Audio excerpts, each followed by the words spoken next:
No, we weren't. But we're live now. How's it going, everybody? Hey, what's good? Oh my God, we're back. So look, we're fortunate to be here. Jason, you forgot that we were showing up for this podcast. Damn, dude, I didn't think you were going to call him out like that. No, that's fine. I mean, I did. Today was my son's pre-birthday. So we had his friends over and stuff like that. He's got a couple of friends and his cousin staying the night. So my mind was just off elsewhere, man. Me and the wife were just chilling out upstairs, like trying to take a break because, dude, birthdays are just not that fun.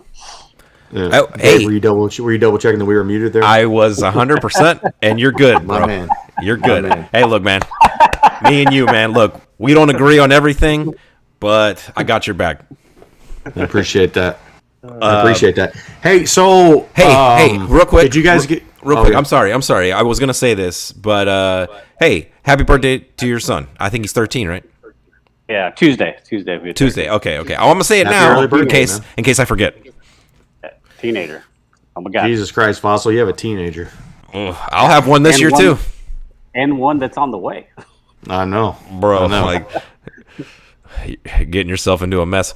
You're gonna be goddamn 80 years old by the time your daughter graduates from high school, bro. I'll be retired on Social Security by the time that she graduates high school. Yeah, she'll be able to bring any dude home. You won't be able to see him anyway. You won't be able to just... Yeah. No. What'd you say? Yeah, this is my husband. Who? You don't care. You don't know. Throwing down in the other room and be like, what's all that racket? Yep. That's all right. We'll be going through the an updated top heavy metal list on that, Fossil. So you know, we'll have you stringed along for that too. Yeah. Can't wait. Yeah. Hey, did you guys? How did you enjoy watching Titanic this week? That's what we're talking about tonight, right? Look, I don't want to hear any games. I don't. Look, what? Look, because if you want, look. I didn't watch it because that's not what we're doing. What? Yeah. This is what we told the people, that we were doing Titanic tonight. Look, you can look at the title of this video and realize that that's not what happened. Oh, I thought you were just trying to okie doke the crowd here to get more listeners in because they didn't want to hear about Titanic. Look, I will take the blame for this. Okay, I'll fall on the sword. I totally didn't want to watch Titanic. And so we threw together two, you're only getting one tonight, but two of some of the best brackets, in my opinion, that we've ever put together. So yeah, I think so. Tonight we're going to determine the greatest video game weapon of all time.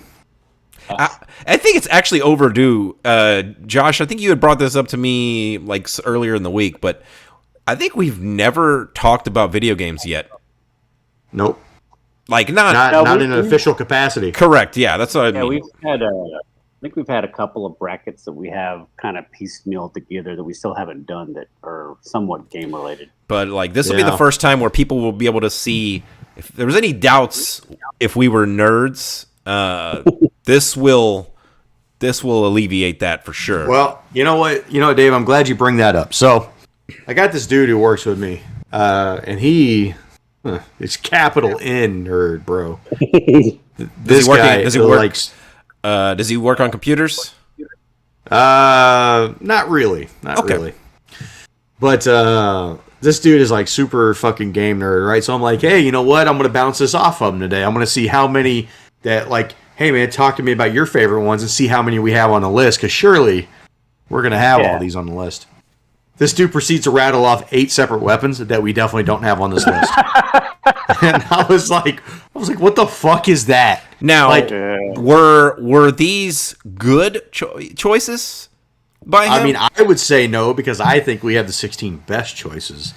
But one of them was like a fucking crowbar from some zombie. Half-Life? Yeah, maybe. Okay, it's probably Half-Life. The crowbar from Half-Life, some flat gun from something else. Dead Cell, yep. I don't know. Yeah. Did he also bring up the portal gun? No, he didn't, surprisingly. Okay. He did bring up Illidan's weapons. I was like, The Warclaves of Azeroth. I was like, yeah. And I was like, we're looking for like really like more playable options. He's like, they are playable. I'm like, yeah, but dude. Did any of us know somebody who had those? Well, the problem is those were Burning Crusade, and we didn't start playing until Wrath. So like those were already. You go back. I mean, you could go. I could get a green off of a fucking mob and replace them. I know Hunters actually wanted them because Hunters could equip them, and like the damage was like, I guess you probably know this more than I do, but I think back then, right? Couldn't Hunters you use your ranged weapon, but you could also equip like melee weapons and just never use them, but you use them for the stats. Yeah. So Hunters would always want them because they were really good hunter weapons, even though they never actually used them.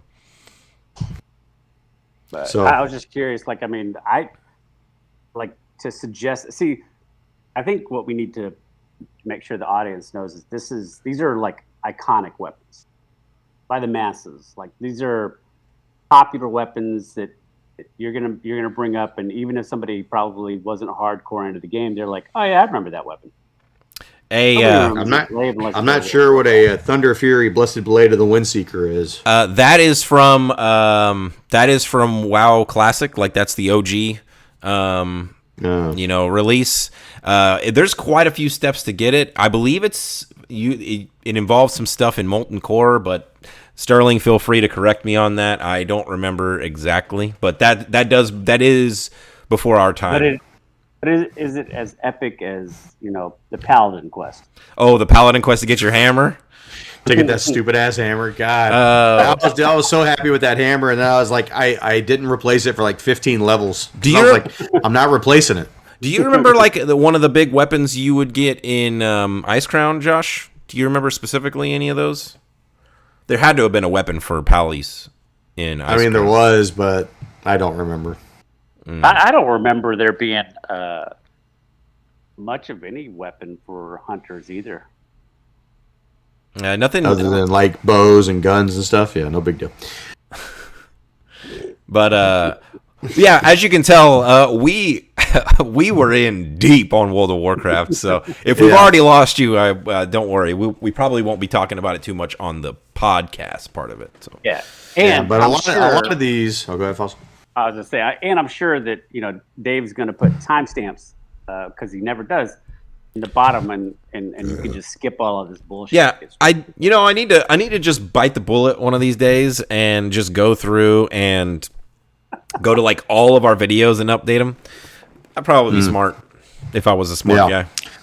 But no, these are I think the 16 we have here, it's a very diverse list, so it's not going to be all guns and all swords. There's a little bit of everything. Shadowmourne. That's what Sterling just said. I do remember Shadowmourne actually. That was the main sword. It was an axe. So, yeah, but we have a pretty eclectic list of weapons here, and they're pretty mainstream. So there's nothing here that's like super deep cut, super nerd. Yeah. But yeah, man, it's going to be exciting, man. It's going to be the first time we've ever done a full-on gaming pod here, so I'm pretty excited about that. There's a few I'm going to die on the hill for that I'm surely going to be another Under Siege moment for me, but, yes. I hope so. So you can see me mauled out. I tried to just do like a brief preview of what the hell some of these weapons were. I know most of them. Unfortunately, I don't have a lot of time spent on some of these weapons, so I'm just going to go with my gut feeling on some of this. We're going to do our best here. Yeah. All right, Josh, are we ready to get started, or do you have any more business to talk about before we pull the trigger here? Yeah. So we're doing this pod today, and then starting May 7th, we're doing a Star Wars month here on Three Guys and a Mic. So we're going to be doing nothing but Star Wars themed content for the entire month of May, ending up on the first couple of episodes of the Obi-Wan show that's coming on. We're going to talk about Obi-Wan, obviously, through that series weekly, and then we're going to lead right into The Boys starting in June. So we're going to have some really good content here for the next couple of months to talk about. And somewhere in there, we're going to talk about the first 5 albums on the Metalhead's Journey Top 50 list, number 50 through 46. So, gents, point of order there. We may have to bring this off the pod to talk about, but I will be out of town from June 2nd to June 7th. So, right, we'll figure it out. Yeah, we'll have to figure that out. But Going to Disney World?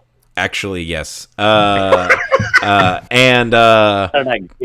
So look, Star Wars May the 4th be with you. All that good stuff will be totally intact.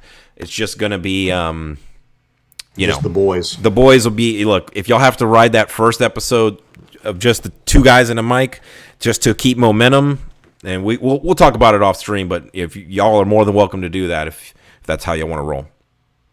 All right. Well, we'll deal with that when we get there. In the meantime, let's get this thing fired up.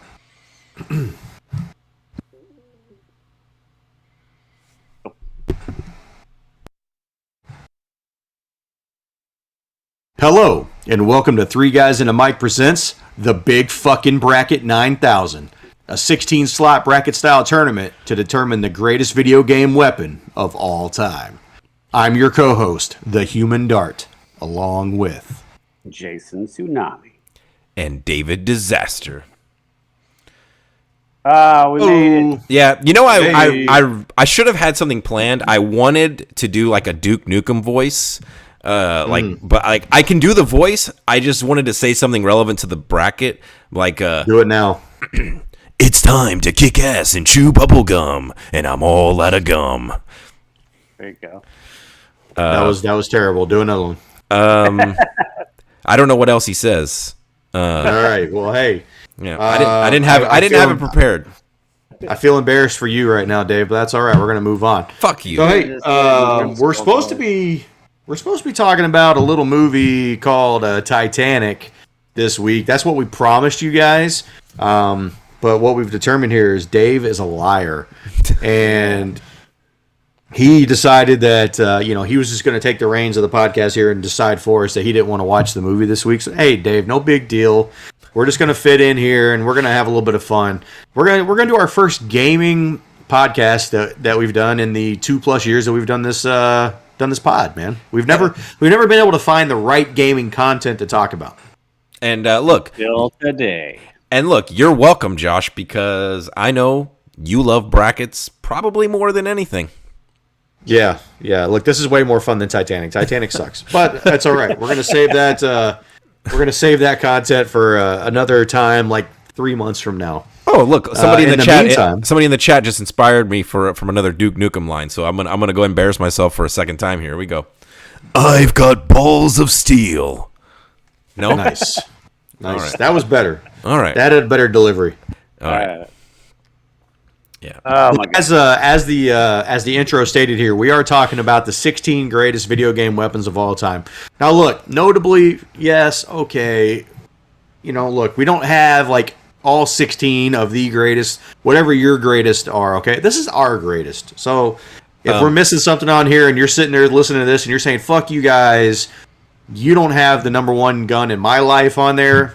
Fuck you right back, bro. This is our list, okay? Yeah. You know what? You know what you can do? You can go ahead and create your own list. podcast. Yeah, and your own podcast and do it. But look, what we do promise is that I'm probably gonna get outvoted on something and cry about it, and it'll be funny. So that you have that to look forward to. So you guys know, there's no portal guns on here. There's no crowbars. Dude, why you gotta make people turn it off already? We need them to at least listen to the point where they realize there's not those weapons there. Okay. I mean, stick around to see if there are portal guns or crowbars or anything else. No more spoilers. Yeah. So, hey, if this is the first bracket you've done with us, here's what we like to do. Basically, we like to shuffle this thing on pod, so that way to ensure that nobody here knows what the matchups are going to be. We go one by one here on the matchups to determine the next round and go all the way down to the champion. So tonight we will crown the greatest video game weapon of all time. And as Dave will attest, sometimes the way the bracket falls, you might get a song per se that It just happens to get to a certain point in a bracket. Maybe it doesn't exactly belong, but when you randomize it, you just don't know what's going to win. Or a movie. Harvester of Sorrow. What Jason's trying to say is that there may be, when we get to the final four, there may be like 4 really stupid choices there. That's what possible. he's trying to say. Or Taco Bell could be crowned the greatest fast food of all time, and it be actually correct. So Taco Bell is the greatest. All right, Josh. Okay. Do the honors, Yep. please, and shuffle it for us, and then laugh evilly as you see the first matchup. All right. You guys tell me how many times I shuffled this thing. 3 times. I say 5 times in honor of Booker T.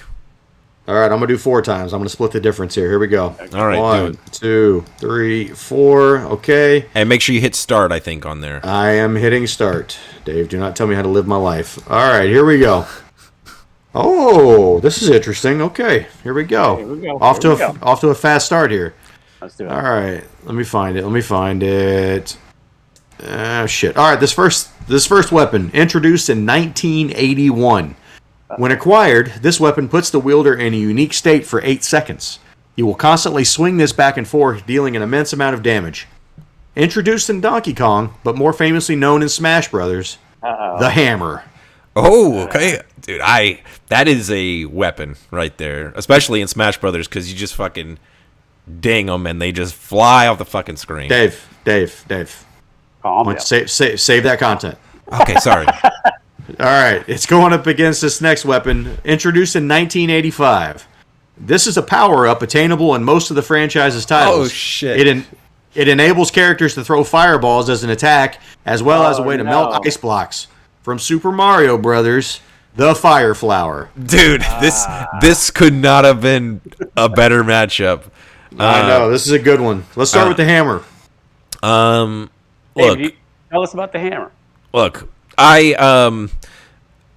don't have a lot of experience with the hammer as it pertains to Donkey Kong. Although, I do remember playing that game briefly. But in Smash Brothers, this is like the weapon, right, to pick up, and you pretty much can clean house with it.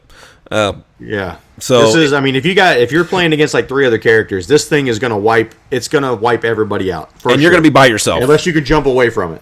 Yeah. It's now.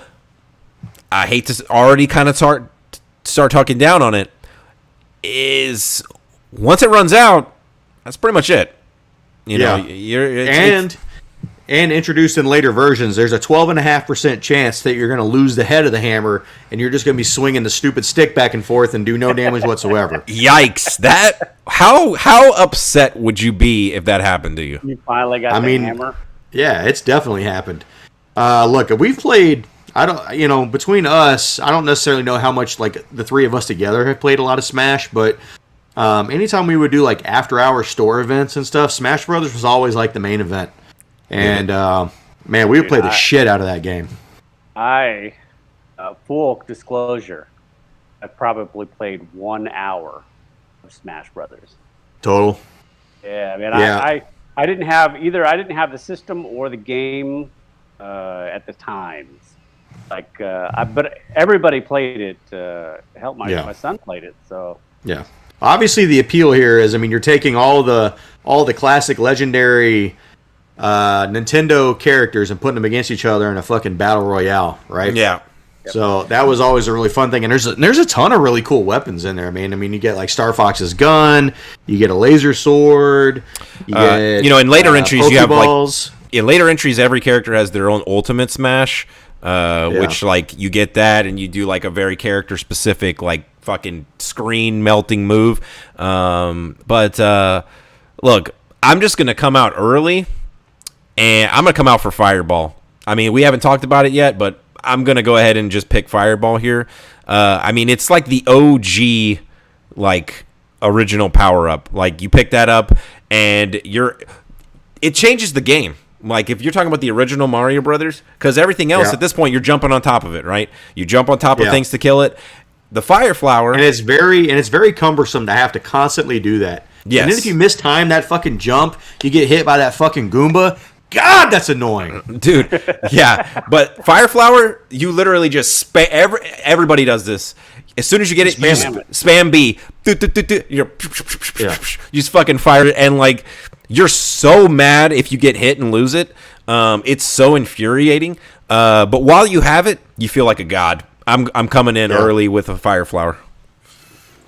There's definitely, especially in later versions of Mario, it certainly is more appealing to get it because you do get a better looking outfit as well. You go to a red and white, the red and white outfit, which is cool. Like in the 8-bit systems, I mean, you don't really get a chance to see much of that, but later on, it does make a cool look.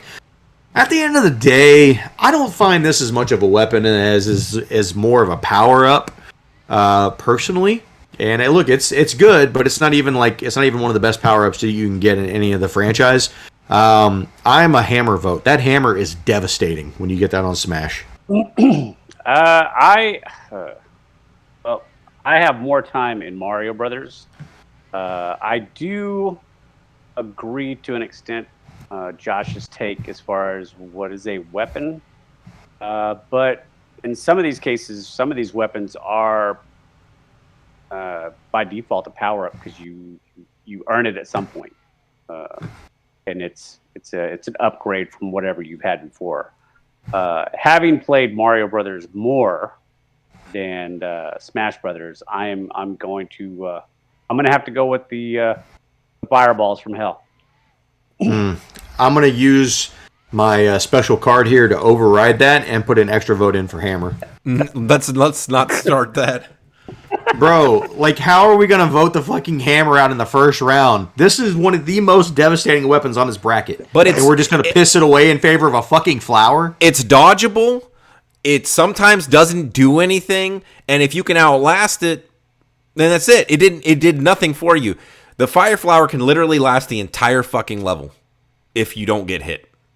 And yeah, but you're inevitably going to get hit. There's going to be a piranha plant that jumps out of the tube when you're jumping over it, and it's going to hit you and knock it out. Then you got to just be better, Josh. You just got to be better than that. I think the deciding factor is the fact that if I was playing Smash Bros, I probably would never get the hammer because I would suck that bad. But a noob can get the fire flower and actually have success. Yeah, right. Well, hey, look, I don't fucking agree with it. It's fine. We're going to go for it here. So we got the fire flower knocking out the hammer 2-1. Get the fuck off the screen, hammer. Early upset, I guess. That is for me. All right, here we go. Next matchup here. This next weapon is introduced in 1992. This weapon was originally crafted by the goddess Hylia as the goddess sword and was later forged into its current state by the goddess's chosen hero. The weapon is imbued with the power to repel evil and can be used to travel through time as well. From The Legend of Zelda, A Link to the Past, the Master Sword. Oh no. My God. And just for some people saying, no, what about the original Zelda? Okay, the original Zelda, he used the magical sword. Okay, it wasn't the Master Sword yet until A Link to the Past. Going up against, this is a popular option here. Let's see how this goes. Where did it go? Here we go. Next weapon, introduced in 1986. This weapon allows you to shoot in 3 to 5 directions at the same time in a spreading manner. Oh no! It is semi-automatic, but in later versions could be fully automatic. Since many bullets hit the enemy at once, this weapon deals relatively high damage. Generally regarded as the best weapon in the franchise. From Contra, the spread gun. This is a good matchup. This is good. Yeesh. Let's start with the Master Sword. Fossil, tell me all about your time using the Master Sword here. Yes, I used the magic sword. Oh, okay. When I originally started playing Zelda, I didn't own Zelda. My friends had Zelda, so I'd go over to their house, and everybody was playing Zelda. So I was like, okay, well, let me play Zelda. And we sat around and drank illegally and probably did other things illegally while I watched my friends take turns chopping every single bush in the game Bro, there's rupees in those bushes. Yeah. So what you're saying is you're not really a big Legend of Zelda fan. No, I've never beaten a Zelda game. I've never played a Zelda game far enough to get into it that hardcore. And look, it maybe. I need your gamer card. I need you to turn it in. Maybe it was the timing. Maybe it was just my friends that just thought this shit was the greatest thing, and maybe it was boring just watching them just chop bushes. I can just hear Adrian right now, just fucking just dying. He's not even listening, but he just suddenly feels like a great disturbance. He just perked his ears up. He's like, "What the fuck? Somebody's talking shit about Zelda right now." Yeah. In all fairness, Josh, you are actually a fairly big Zelda fan. Dude, I am totally. Like I've played and beaten most of the Zelda titles throughout time. Dude, it's always a fucking huge moment in the game because you don't start off with the Master Sword, okay? There's always a process that you have to go through in order to earn the Master Sword, and so it's always a very big deal. I mean, even most recently in Breath of the Wild, where I find that was really one of the harder versions of the Master Sword to earn. Dude, once you got that, traveling through the world in there was so much easier. Because having to deal with those, your weapons don't break. The Master Sword doesn't break. It doesn't break, and you had to deal with those fucking I can't remember what they're called now. The robots that walk around and shoot lasers at you. Like at least with that, you could take those fucking things down, dude. So the Master Sword going through time. I mean, look, obviously, the first Zelda title I go to in a lot of cases is Ocarina of Time. That was the one I was playing on Nintendo 64 in high school. I put in a ton of fucking hours into that, and the Master Sword was a huge part of that journey, man. Yeah, so I my like Zelda, I guess, of choice is is actually Link to the Past. What year is that? Like just as far 92. as like say the 92. Okay, so I was graduating high school. I was not playing. I didn't even have a Nintendo. I don't had. I might have been at that time. I might have been like NES and blowing in the cartridges and wiggling the thing on the back because getting some alcohol and a Q-tip and fucking wiping off the thing. Yeah. So I was still playing like Punch Out and stuff like that. But I was not on Zelda. You did not have a Super Nintendo growing up? Not at that time. No, I had NES, and I did not get Super Nintendo. And then at some point around that time, I think Sega came out. Gotcha. The Super Nintendo version of Zelda: A Link to the Past is like legendary. This shit it's until the Breath of the Wild came out. I think it was my second favorite Zelda game. Yeah. So I think that's my big disconnect is because I didn't play Zelda on NES. And then I switched over to Sega, and I didn't come back to NES personally. Like now, my son got an NES or fucking a Switch and whatever it was, Switch. Yeah, I mean, I've been Nintendo. I think I've owned every Nintendo home console. That they've ever come out with. That wasn't me. And so I missed out on the Zelda thing. So, I mean, for me, and look, a lot of people pretty much consider the Nintendo consoles a Zelda console. Like I bought a Nintendo. I stayed up. I waited in line for the midnight release of the Switch so that I could buy Breath of the Wild for the Switch. Like I spent $300 on the Switch just so I could play the new Zelda game. And it was worth it, bro. It was worth it. It's worth it. But no, my son has played it and he beat it. No, like Link to the Past, dude. I'm actually replaying that game right now. Oddly enough, and it's amazing. You got to collect the pendants, and then you go into the Lost Woods, and then you finally get the Master Sword. Then you go back to fucking into the Mirror Universe or whatever. I know it's not called that, but I know what you meant. But for me, look. Well, let's go on to the spread gun. I forgot. I even forgot we were having to talk about it. All right, Dave. Right off the top here, hit me with the Konami code. Is it up, down, left, right, BA select, start? Correct. That's right. Damn. What does that get you in Contra? 30 lives, I believe. Is that correct? I don't know, dude. I don't know how many lives you get, but it's not enough. Like, dude, you need every goddamn life you can get in Contra. I think that game is it's impossible. I think that game is one of the, I want to say, one of the first standout co-ops. Yep. Yeah. It's really good. I think I have beaten that game with the Konami code, and I think I was down to my last set of lives when I finally beat it. Like that code is not like, oh, now you can win. It's like now you have a chance. Yeah, it's not a given. I'm pretty sure that I have beaten that game without the Konami code. I would unironically love to see that, because I'm going to tell you right now, I don't believe it. Because I've seen you play Call of Duty. And you're talking about a side scroller. Come on. Oh my god. What the fuck? Okay, Jason, because you look, I'm not talking mess about your age, but you are Contra. The original Contra is more probably your jam. Do you have any like distinct memories of originally playing that game, or your thoughts on that game? Spending lots of quarters on it. Oh, okay. At Pizza Hut, probably. I mean, that, like I said, that game was one of the first, like truly like co-op where people were like, you better not suck at this game. Oh, and eat all the lives? Yeah, I mean, it was.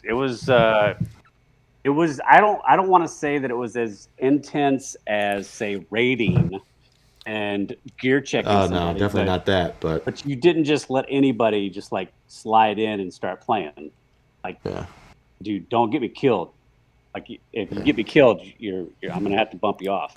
So in that vein, and the spread gun was like a huge. Well, that was a huge boost to your character not dying, because I mean that wasn't a guarantee you're gonna get through the level, but man, that was like certainly a security blanket for you. Yeah, I mean, not only did I have that game. I'm trying to remember what console that was on, but me and Josh played that game. Yeah, we played some Contra. Yeah. Yep. I want to say that we beat that game. Yeah, I mean, I'm sure we did. Yeah, there's not a lot of games that we didn't beat that was co-op. So yeah, I mean, the spread gun was the gun. Yeah, I mean, when you got that thing, you had to have the spread gun to have a shot. Like, I remember it because in the original Contra, like, there was that the power ups were like floating, and you had to shoot them in order for them to drop the weapon. And when you saw that S, you were like, fucking, I'm getting over there. I don't care how many lives it costs me. I'm going to get that gun.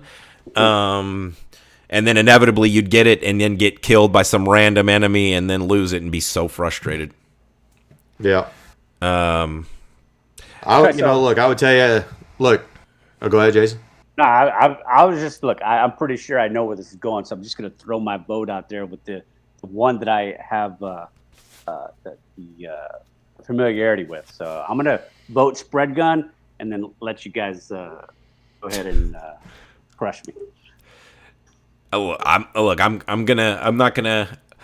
not gonna what's the word? Extend this out any longer than I need to. It's Master Sword for me. I mean, I think it's a legendary weapon when it comes to video games.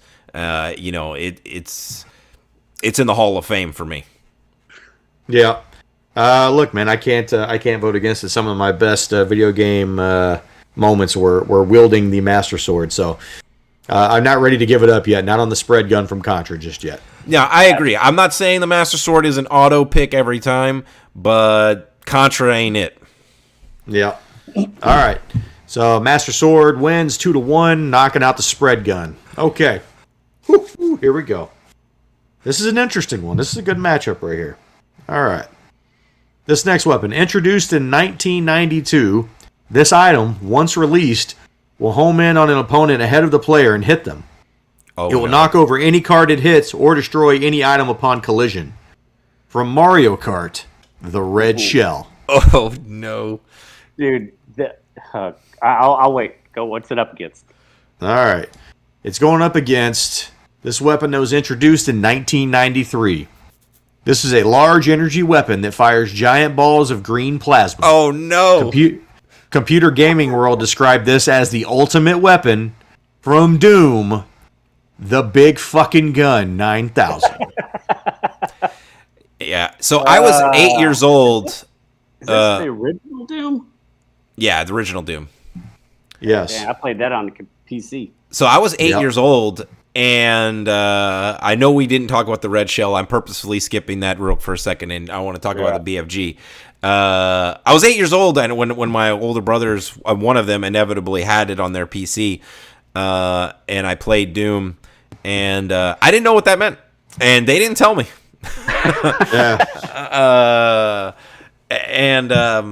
I don't remember when I learned what it meant. But dude, I just remember, and I'm gonna just apologize to everybody who loves Doom. I don't know the enemies' names, but I know there's like those mobs that are like giant mouths that are like floating with like the single eye. I remember getting the BFG, like finding that, and literally it just melt the whole fucking screen. Now the bad part about the BFG, I'm not, not to knock it already, but it ate your ammo up like a lot. Like you only got a few shots in before it was out of ammo. But whenever you fired it, man, if it hit something, it was fucking dead. Yeah. I mean, look, it was always. In that one. Go ahead, Fossil. Tell us about it. I just say I put in a lot of hours on Doom. It's funny though, like Doom original, and if you go back here anytime recently and just look at the gameplay, you're just like, how the fuck did anybody play this fucking game? It's just a cube room. It's just, you just turn left, turn right, straight, turn left, turn right. I mean, it was a maze, but I mean, it was just, god damn, I can't believe how big that game was. But dude, when you got that gun though, I mean, that was it. That was probably the most fun moment of the game because you could just walk into an entire room and clean it out. It felt like a cheat code. Yeah, absolutely. Yeah. If you could find a way to get unlimited ammo of that thing, I mean, you just win. You just walk in and face roll. Yeah. But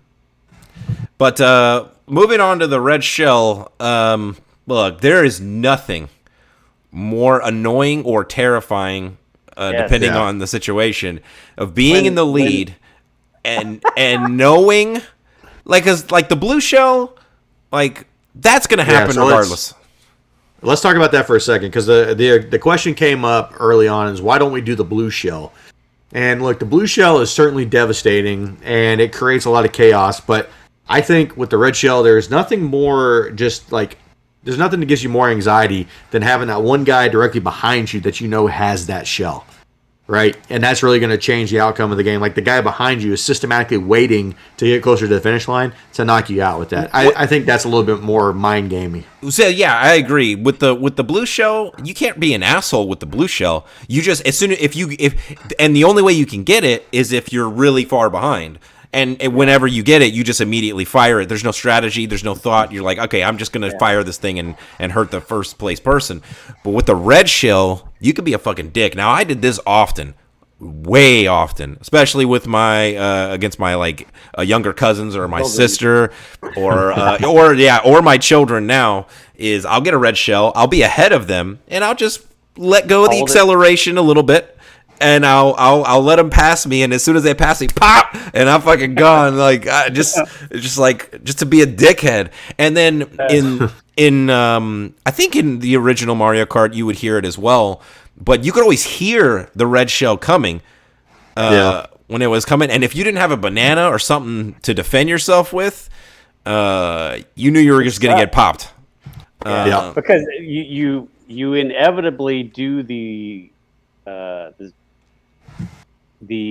driving the cart while turning the camera around. Oh yes, you could, and you'd see it coming. You'd be like, "Fuck!" You try to fucking dodge it. It's just, and there's nothing you can do, dude. You're trying to fucking okey doke this thing, and you can't do it. Look, I'm gonna come out of here and vote. And look, while the BFG 9000, look, it's the namesake of this bracket, and it is devastating, and I'm not gonna argue against that. And if it wins, it wins. Or like if it wins this matchup, it wins this matchup. But I think just for the mind game and for the couch frustration that the red shell brings, dude, I think I just got to go with the red shell. It just creates so much more memories and so much more like friction that it's got to be red shell for me. Fossil, what you got? I am a little bit torn, only because the BFG is a game changer. It never seems to arrive like at your most desperate moment, but when you do get it, it's like the greatest feeling in the world. Yep. It's like unlimited power. Well, for like 3 or 4 shots. Yeah. The red shell is, like we were just discussing, it is it's a thing that sticks in the back of your mind for a whole race. Like you don't even want to be in first place, or you don't even want anybody to be right behind you. Yeah. And if somebody is behind you, you're constantly saving something, because you could store up to like 4 items or whatever it was, and you were always constantly like dragging that one behind you. Yeah.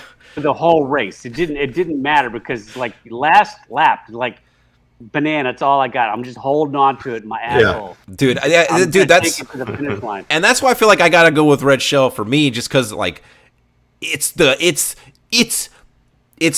of the two, it's the only weapon that not only like it's satisfying to have, but it's also like you sweat someone else having it. Oh shit! Oh no, I agree. I can't tell you how many races are lost. Red shell wrecked friendships. I agree. As you see the finish line, it's a red shell vote for me. Okay, well look. Jason, listen to this line that just came across the YouTube here. It says the BFG wrecks demons. The red shell wrecked friendships. That's true. And look, I think with that, Josh, I don't know how you're going to vote, but I think that's the argument right there. Yeah, that's a red shell sweep. I mean, look, was there anything else, like how many of these other games are you like fist pumping whenever you pick up this weapon? Like, you'd be going through, you hit one of those blocks, and you get another banana, and you're like, fuck, man. And you finally get that red shell, and you're like, oh, yes, here we go. You know, every time. There was no other weapon that you could pick up that felt as gratifying as seeing the red shell pop up. Yep. All right, well, that's a red shell sweep. I predict that's going to be one of the few sweeps. I think it's going to be one of the few sweeps we have here, in my opinion. I agree. I think so. Yeah. All right, here we go. This next one's a good one here. I don't know where this one's going to go. All right. I think this one is the newest weapon on the list. It is. All right. Introduced in 2014, this is an exotic rocket launcher with tracking missiles. Oh, God. This weapon's special perk is called Wolfpack rounds, where rounds fired would split into tracking cluster missiles. From Destiny, the Gallarhorn. Oh, my God. Dude, that thing was... Oh, my God. There was a while, they nerfed it several times because it was broken. And it was still OP. How do you create something that's OP, nerf it twice, and it's still OP? Yeah. All right. Well, hey, look, it's going to be something else that's brought a lot of pain to people's lives, okay? Introduced in 2007, this item is a mounted attachment to most in-game assault rifles. Oh fuck. Damn. This weapon will obliterate all who get in its path. From Call of Duty 4 Modern Warfare, the M203 rifle-mounted grenade launcher, or Terribly known. the Noob Tube. Hey. God damn it. This is a good one. This is what I was talking about earlier when I said, depending on matchups, very strong candidates might not make it to the end. Yeah. Perfect example. Yeah. So the Gallarhorn, so this is from Destiny for anybody who maybe hadn't played that. It's a little bit of I guess it's a new-ish game. Yeah. And shoulder-mounted rocket launcher. Yeah, and this game, you got drops so similar to games like World of Warcraft or like Final Fantasy 14. Oh yeah, what's the dungeon crawler game we played for a little while? Diablo. Yeah, Diablo. And the only way you could get this weapon early on was to actually buy it from the in-world exotic weapon salesman, Zur. Yeah. Yep. And so this thing Wherever went he on. was the week. Yeah. Well, so this thing went on sale. I was reading about it. It went on sale in like week 2 or week 3 of the game being out, and people had no idea like what these strange coins were, how important they were going to be later on. And so there was a huge amount of people that didn't buy this thing early on. So like early on in the game, there was only a few people that really had the weapon. Zur didn't bring it back until like the middle of the next year and a half to make it available for purchase again. And that's when everybody was like, holy shit, let me jump on it. Right? So this is like the most universally known weapon for sure in Destiny. And I think that's when we all bought it, was the second time around. Yeah, for sure. Yeah, after And this was a weapon like you had to have this. You had to have this to beat raids. Like this was a gear check weapon. If you got into a raid and you didn't have this, they were kicking you out of the group. Yeah, it was ridiculous. Like, imagine just a single grenade. I mean, a rocket launcher, and then add 4 rounds to it that shoot simultaneously, and they're heat seeking. I mean, it was especially like for my class, the hunter class, where you had the bubbles and you could use the tether, and you pop out the Gallarhorn, and it was so much anything that was in a bubble would die instantly. It was crazy. I remember that. Yeah, and then I mean just the fucking, the PvP matchups as well with Gallarhorn. Like that was another one of those like instant death. If somebody pulled that out in the middle of a PvP, you're fucked.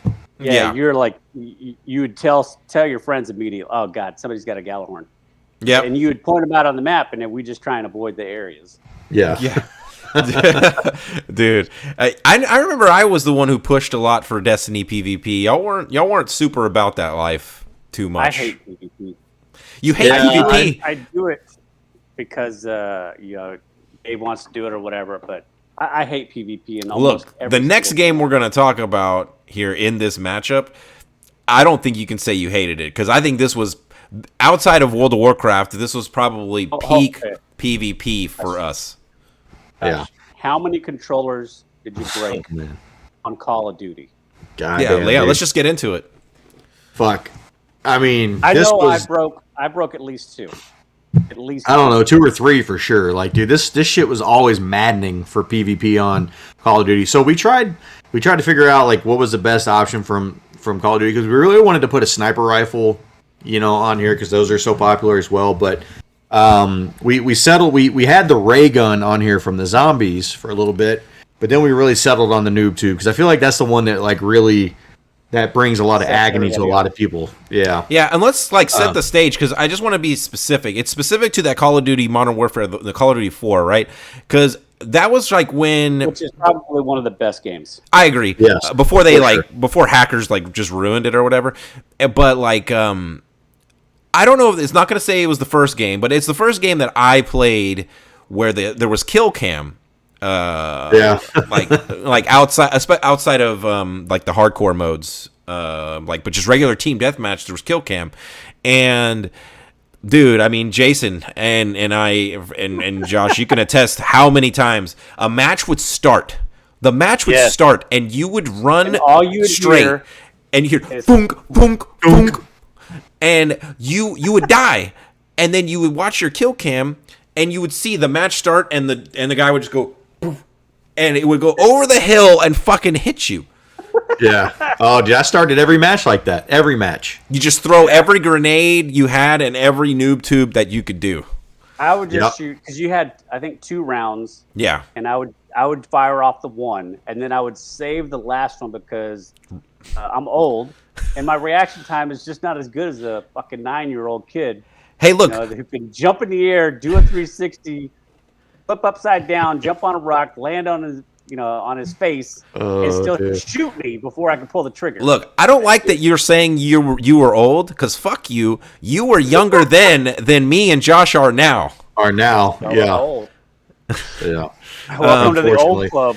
Dude, but just hearing Jason have those fucking meltdowns while we were playing that, I mean, that was part of the fucking fun, dude. Well, because that was so goddamn funny. So we're not going to get another opportunity to talk about this, really, but I would say Call of Duty 4 Modern Warfare was like the first game that we all 3 played with each other like after I had met you guys, because Yeah. that was in 2007, and I didn't meet you guys until 2006. So that was like the first main game that we all played together, and y'all were living together at the time. And y'all had to take turns on the Xbox. Yeah. I think you only had the one Xbox, and Yeah, we did. dude, I remember whenever like me and Josh would play, and then Josh would swap with Jason, and Jason would play, and we would get into a match, and almost immediately, like we would do one match in regular team deathmatch because that's what I preferred, and then we'd immediately have to switch to hardcore because Jason couldn't handle it. Because what would happen is we would get into a match, Jason would go, and you just like somebody would shoot like, fuck, I can't fucking shoot so fast, I can't turn, Dave, I can't fucking turn, Dave, we're gonna have to do hardcore. I can't fucking deal with this shit. Oh man. Here was the issue. I would get the drop. I would shoot them twice. They would turn and shoot me 4 or 5 times. Dead. Before Yeah. my third bullet could finish them off. Whereas in Yeah. hardcore, dude, if I shoot them in the head, they're fucking dead. Actually, I mean, Yeah. if you shoot them once, they were dead most of the time. Yeah, in hardcore, depending on yeah. where you shot 'em. But I mean, You know what was always That was- fun though about the three of us playing together was we all had like different playing styles. Like Jason was Absolutely. like, especially at the map, if the map allowed it, Jason was always much more of a sniper. So he would kind of set up the explosives, sit in the back, Yeah. pick people off. I like I- kicking and I- in doors I with wouldn't- fucking shotguns and big machine guns, and Dave was And I- always just fucking turning circles with the goddamn the small machine M16. guns. Yeah, I was a beast with the M16. I would use. I didn't use sniper rifles, but I would use whatever the semi-automatic rifles were that had the highest damage output, and then I could use those and get off the shots I needed to kill people before they jumped, 360 in the air, did cartwheels, and laughed at me while they pulled their trigger. Yeah. You would always at least get one of them with a claymore, Jason. Yeah, like so Yes. Jason, I don't want to say we besmirched him or anything because we're making fun of him. Like Jason would often end like most maps like on hardcore with like 13-1 or like 15-2. Like he wouldn't have there'd be some games, man, I'd throw down like 30 plus kills and have like 12 or 14 deaths. But so I mean, like I would crush Jason's kills, but he had a much better KD than me because he would post up with some proximity mines, and nobody would ever be able to get to him. I did. You could say I camped, but I wasn't a hardcore camper. I didn't lay down in the grass and just sit there, letting people like walk over me while I shot them in the back. Like there are specific areas of the map you can use, and you could. I would take like a small zone, and I would take and shoot from one side, and then I would move, and I would have my claymores set up so that nobody could sneak up behind me. And then as soon as my claymores were out, I'd run and gun. Josh, quickly tell the story of our one-on-one match on this game. Oh, dude, I Because just fucking remembered that. Because this is the only real moment we'll probably get for you to tell the story organically. So Oh, dude. go for it. No, yeah. So whatever the situation was, me and Dave were playing, Call of Duty, and I don't know if we're just talking shit or whatever it is. We're like, dude, I could fucking kill you in a one-on-one match. I'm sure I was talking shit because I'm sure I probably thought I was better than you or whatever at the game. Look, So and you 100% were better than me. I mean, Dave, like you were fucking like leaps and bounds better than me at this game. I wasn't that great at it. I had a positive KD, and that's all I wanted. Like I just played with you guys. Josh was M6d guy. Yeah, I would just walk in and try to mow people down. But we decided to have a sniper duel because neither one of us were very good at snipers. Yeah, and so we're moving around this map and we're trying to find each other, and we both kind of finally post up, and then I feel like we both kind of find each other at the exact same time. Yes, we did. And so now, like I can see you. I know you can see me. We're both like looking down the scope at each other, and I see you shifting. And I fucking put one right in your forehead, and I killed you. And as soon as I fucking killed you, I immediately logged out, bro. 1-0, undefeated for life. And dude, for like years, after that. Not even like a few days, a few weeks, a few months. No, for years you would dangle that over me. Look, Dave, anytime I would get a little heated and I would start talking some mad shit to you for no reason, you'd be like, look, Dave, want to know. All I know is I'm better than you. Whenever we had a match, you never killed me. And you just and then I would constantly tell you, like, hey Josh, let's get back into the match. Why do I need to, Dave? I already beat you. I already know I did it. Yeah. So I don't need to get into a match with you again. And you never to this day, you have never 1v1'd me in a Call of Duty game since. No. And I don't think you will. Not. At this point, I mean, however many years later, you won't there's no reason to break the streak. I'm undefeated. Yeah. I'm like the Undertaker at WrestleMania before Brock Lesnar. Spoilers. I guess let's put in our votes. Look, I don't know whether or not for me it's history, but I'm going Noob Tube. I feel like it's the more frustrating of the weapons here. So. Go ahead, Josh. Yeah. I'm also going to come in with the Noob Tube. I mean, look, I really did enjoy playing Destiny, and we played a shitload of Destiny. We did. For sure. 1. Yeah, Destiny 1. We played some Destiny 2, but we played a shitload of Destiny 1. Yeah, great game. And dude, it was fun, but man, we played a countless amount of hours of fucking Call of Duty, and I can't tell you how many times I fucking roasted people with that Noob Tube and loved it. So, I'm definitely a Noob Tube vote. This is a tough one, only because I feel like the weapon that had the most impact in the game is the Gjallarhorn. Yeah. But the weapon that I feel like was on everybody's minds is the Noob Tube. Because as soon as PvP would start, like you had to hit the analog stick and start running because you knew it was coming. Like you knew somebody on the other team knew your spawn point and you were about to die. And if you could last 10 seconds, you were happy. Dude, we didn't even talk about team killers that would start the match in hardcore and then just point down as soon as the match started, boom, boom, boom, and just kill the whole team and then get booted. Asshole, dude, I forgot about that. Yes, so I hate to do this because Destiny 1 and the Gjallarhorn were fantastic times, but yeah, it's going to be a Noob Tube sweep. I didn't expect that. Interesting. No, I didn't either. But I mean, look, that's a fun option though. Yeah. All right. Well, Noob Tube wins in a sweep, blowing up the Gjallarhorn. All right. Next matchup. This one's interesting. These are very similar items here. This is kind of fun. Okay, here we go. This first one here, introduced in 2005.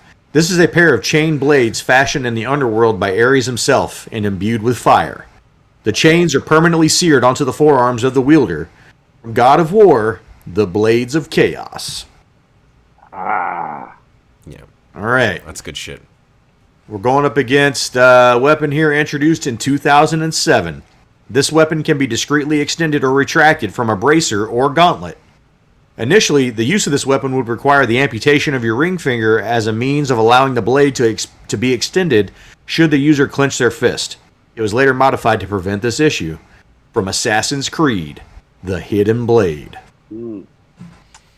Look, so I'm going to come out because I think I'm the only one who's probably played God of War games of the bunch, so I kind of expect how this one might go. But look, Kratos is a fucking badass. Josh, if you ever have a chance to play the most recent God of War game that was released, it's really, really good. I heard it really good. And yeah, I mean, these are literally essentially daggers, but they're more like giant fucking machetes, like super thick. Yeah, so these are giant swords that he's able to like throw and extend up to a certain length and be able to use in many different ways. Yeah. I've played a little bit of the game. I mean, I haven't put in like a serious amount of hours, but I mean, I've played different some of the different titles over the years. It's a PlayStation exclusive, right? Yes, it is, and that's the unfortunate part. I think I definitely know like Jason and I would have played the shit out of this game if it was on Xbox. Just because we were mostly Xbox users for most of our time.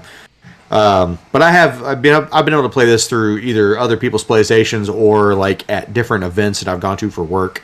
And the weapon, like the game itself, is beautiful. It looks great. I know the story is all about revenge and Kratos going after the people that killed his family. Which look, anything that's revenge related, I enjoy. Oh yeah, sure. You would eat this game up. Yeah, and these weapons themselves, like in the times I've gotten to use them, have been super fucking cool. Like I think it's super original idea, the way they did it, and I think the weapons look awesome. Yeah, in the most recent game, he actually uses those as well as like some axe. But as far as the Blades of Chaos, I mean, they're just like I don't know. It's just like imagine if Scorpion just was constantly throwing his stuff, like, except he had it on both of his hands, and that's all he was doing. I don't know. They're just badass. Like, there's no other way I can really describe it other than that. In the more recent game, they're also like imbued with fire, so they cause like extra fire damage and shit like that, and it can catch other people on fire and stuff. It's really good shit. I would say that the unfortunate part of my gaming is the fact that I owned a PlayStation 1 and I was given a PlayStation 2. I never bought games for them. We were talking about this in our chat the other day. There's only 2 games that I would want a PlayStation for, and that is Gran Turismo, which is a racing game, and I've never played God of War. But I've always wanted to. It's worth your time. I respect it. I've seen clips. I've seen people, YouTube videos. I've seen reaction videos. I've seen a lot of stuff concerning God of War. I know it's a great franchise. Well, Jason, why don't you tell us about Assassin's Creed? Yeah, I was gonna say, let's talk about a game you put in probably 400 hours into. I think that's an understatement. Actually, that's an understatement. Yeah. Actually, yeah. I played every single Assassin's Creed. I've beaten every single Assassin's Creed. My favorite game, probably of all time, that's not sports related, is Black Flag. I've recently beat Valhalla. I did not get the DLC. The game that one was a little bit disappointing. I was expecting. I don't know, man. I was really hoping of a much better game on Valhalla, but the previous 2, which was Origins and Odyssey, were fantastic. Hidden Blade is a staple. It's basically like a wrist blade. It's used for almost all of the up close and personal assassinations that take place in the game. Fantastic. It has a long lineage. If you chronologically, I guess the very first one would be in a newer version, which is in Origins, which tells kind of like the story of all of this taking place. Yeah. So Assassin's Creed we've definitely played some of these. I mean, Jason loves the game, right? So I've definitely played some of these, but it is definitely not not exactly my forte. Like, I mean, look, Assassin's Creed, it's all about, being like silent and not being noticed and things like that. I would say, I know you're not really gaming much now, but the last 3 Assassin's Creed, Origins, Odyssey, and Valhalla, have really kind of gone away from that. You can still be as stealthy as you want, but now you can basically just go right in the middle of town and just go to wrecking shit. Oh, hey, that's just my game. Yeah, that was only ever my only gripe with the game was I don't like playing games that way. Look, I like playing co-op games where you can be stealthy and I can go in there and kind of stir some shit up. Yeah, Halo or Gears of War or that. Army of 2. Yeah, Army of 2. That game was so fucking fun. It was. So, like that part of it was never like my favorite thing, but I loved sneaking up on people and getting to do like the different kill scenes and stuff that they had and using the fucking blades. That was always a highlight. That and climbing to the top of like really high towers and jumping off. Yeah. So where are our votes here? This is a tough one because I I have a respect for God of War. It's just I've never played it. Like I haven't played a single second of any of the games from the franchise, and I'm gonna vote for the Hidden Blade simply based on that fact. Like I'm pretty sure had I played one game of God of War, I probably would be a God of War vote. But when you're talking about a franchise that spans like technically, I guess it spans thousands of years of time, tells rich immersive stories. The Hidden Blade for me. Maybe that's wrong. So our two fans out there, don't get mad at me. I've never played it. I couldn't tell you. Yeah. I'm gonna come in right there with you, Jason. Just purely based off just time played in the game and my experience with the weapon itself. I'm also going to be a Hidden Blade vote from Assassin's Creed. Yeah, I mean, honestly, that's kind of I'm fine with that. I'm gonna go ahead and throw a vote to God of the Chains of Chaos or the Blades of Chaos. Sorry. Yeah, look, I'm not upset about that. The Hidden Blade is really good. So. All right. Well, we got the Hidden Blade moving on here. 2-1. All right. This is a matchup that I hoped would happen only for one simple reason here, and we'll find out in a minute. Uh-oh. All right. First weapon here, introduced in 1997. This is classified as an enormous broadsword. It is approximately 6 feet long with a single-edged blade. From Final Fantasy VII, the Buster Sword. Which Final Fantasy is this, Dave? Final Fantasy VII. What do you mean? It's like basically the most popular Final Fantasy game of That's all the one time. where they brought in the chocobos, raising chocobos and racing them. Yes. Yeah, it's the worst fucking Final Fantasy of all time. That's the one that made me quit Final Fantasy. It's a great game. All right. This is going up against. If this goes up weapon. against something fucking dumb, I'm gonna be so mad. Come on, It's going up Golden against Sun. a weapon introduced in 1987. This is a powerful arm cannon known for firing yellow shots of energy and possessing the ability to be charged to fire a charge shot. There are many power-up and special ability options for this weapon. From Mega Man, the Mega Buster. So it's the Buster.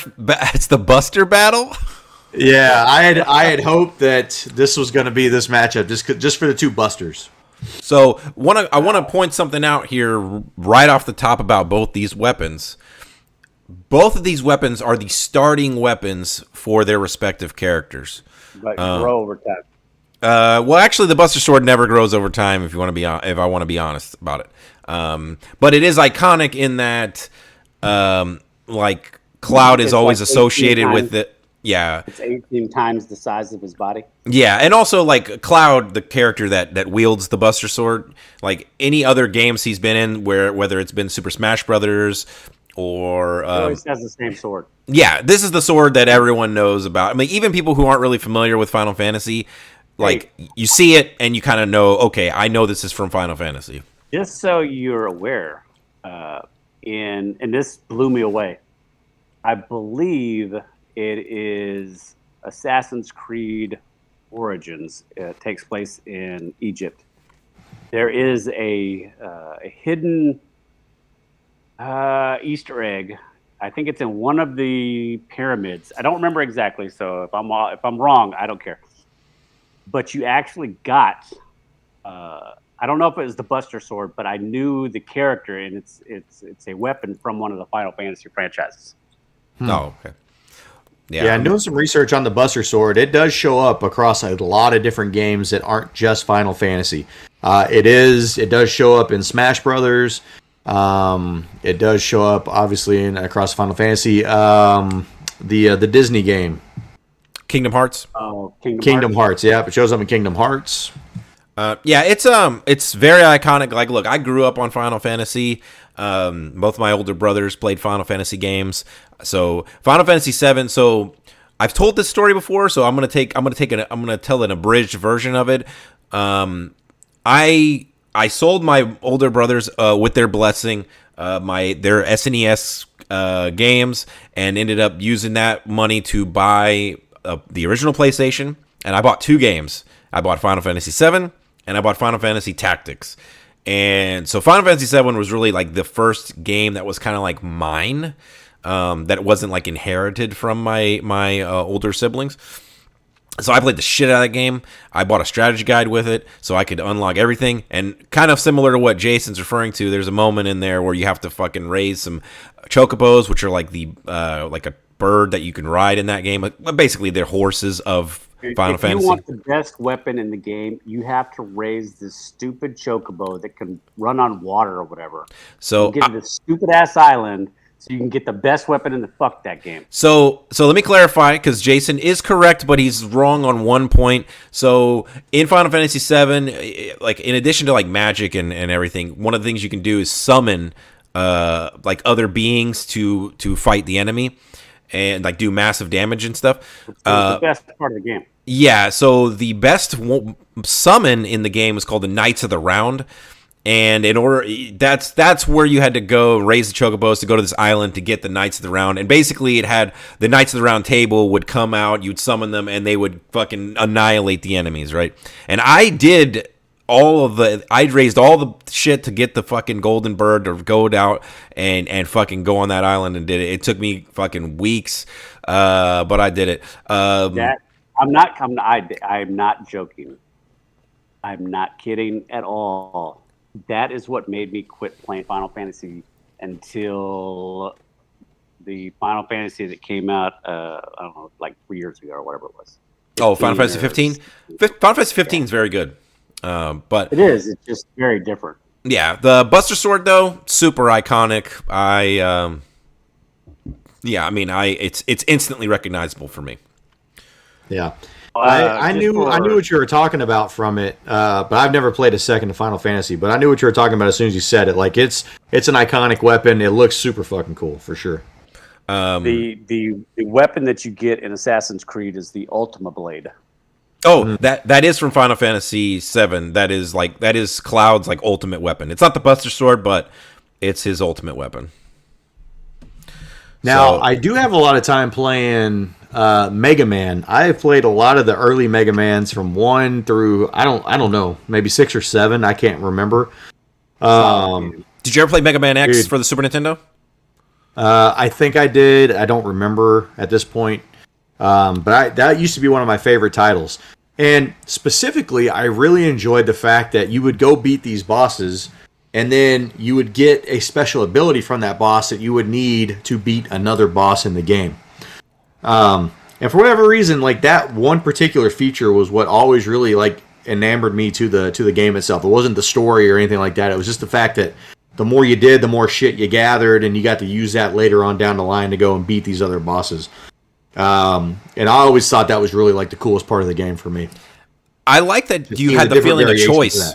I like that the feeling of choice. Now, I feel like I didn't know this at the time because I was a dumb kid, especially like on the first couple of Mega Mans, but like there was probably an optimal like order to go. Yeah, to do those bosses. Yeah. And I'm sure I did I'm sure I did not do the right order ever.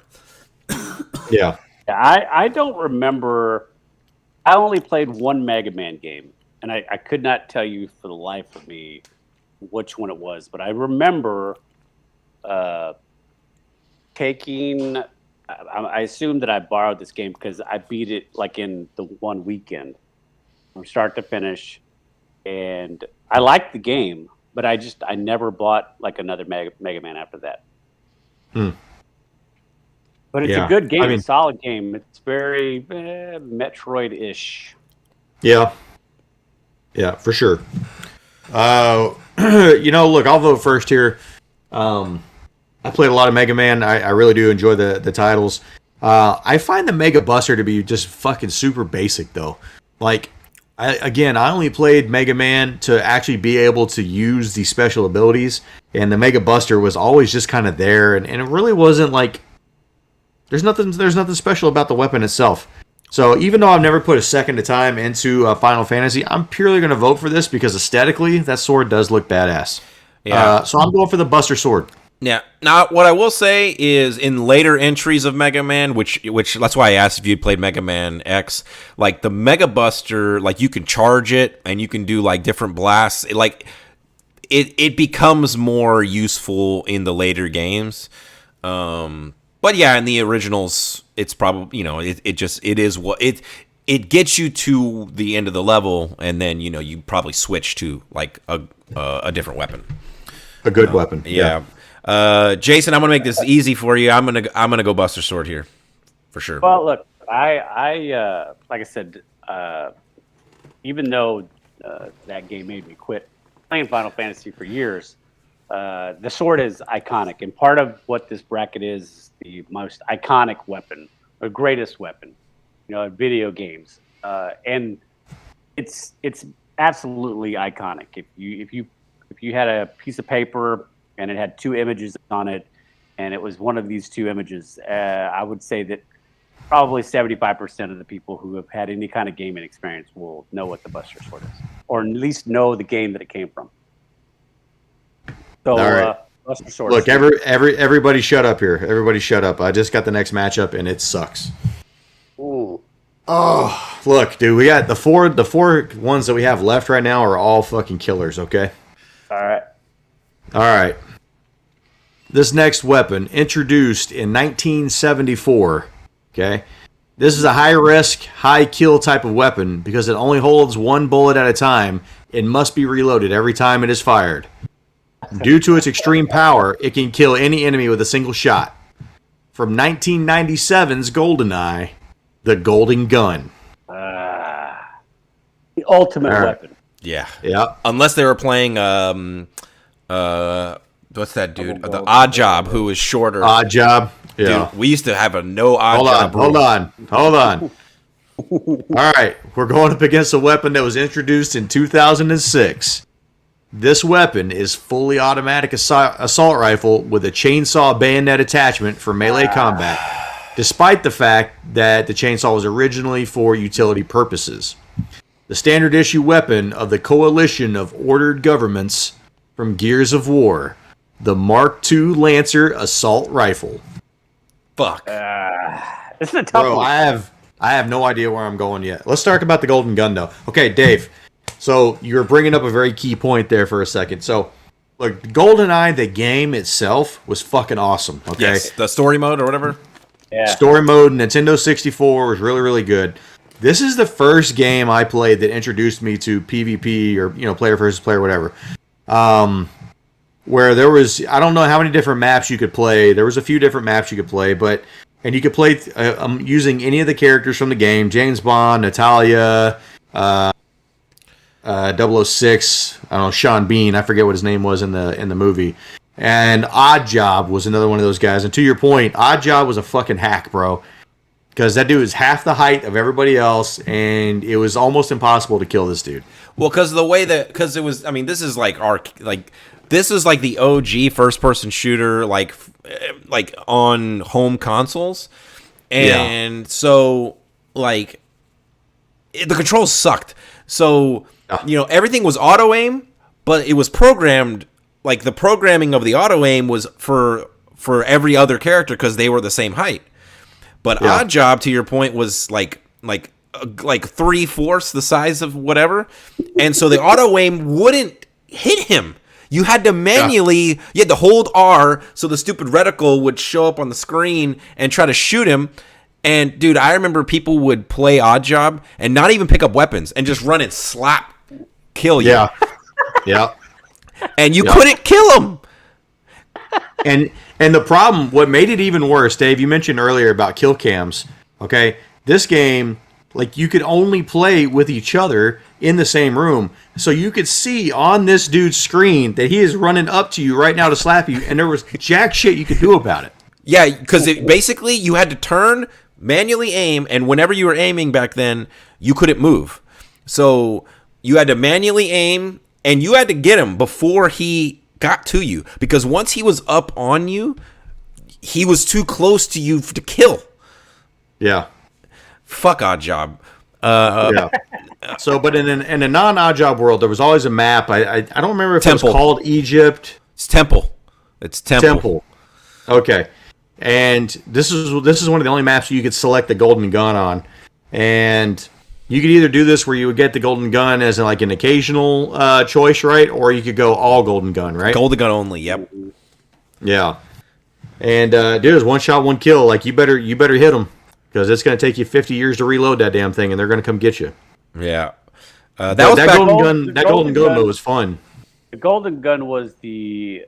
I don't want to say it's first because I really don't know if this is an accurate statement, but it was one of the first cheat codes that was put in the game on purpose. Yeah. Like you could kill anything Yep. with one shot. Yeah. And it was frustrating. But you had to hit it. It was super frustrating. Reward. It was a reward for playing the game. So I mean, it was like the game gave it to you on purpose. It wasn't like you had to fuck over some kind of NPC or whatever to get this gun or put in some kind of cheat code to get it. Like it was there for everybody to earn.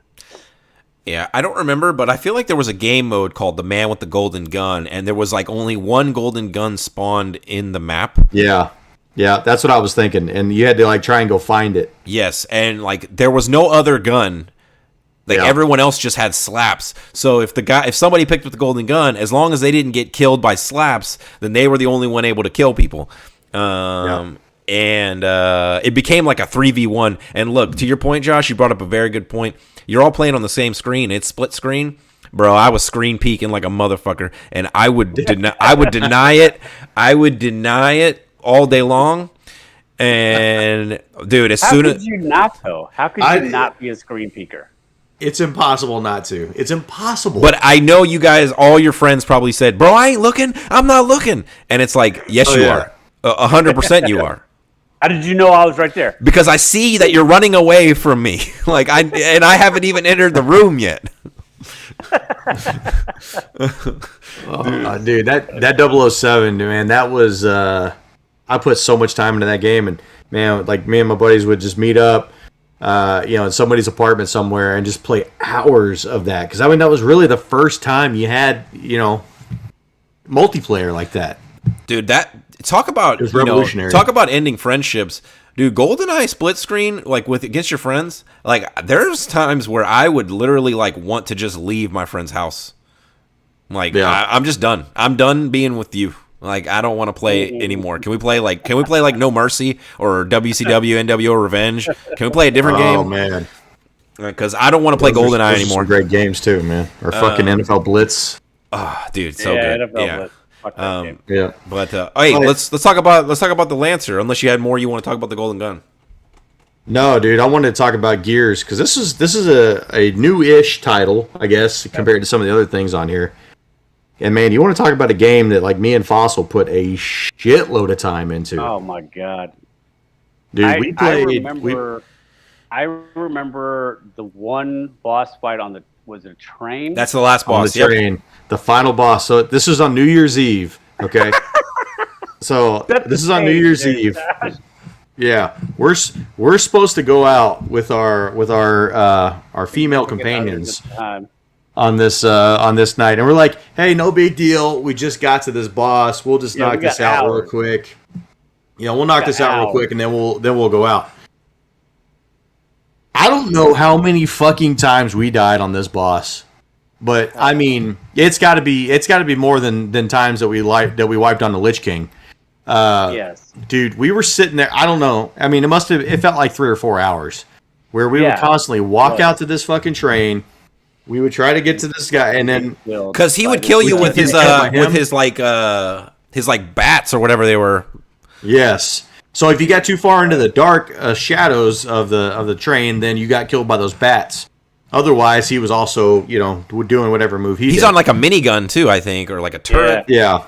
There's a turret. Until we finally eventually figured out that we had to go get on our own turret and get to it, and then mow him down, and that was finally how we won. Dude, by the time we beat that, boy, we were in trouble. Aggro, fucking like mega aggro from our females. Turned up to 11.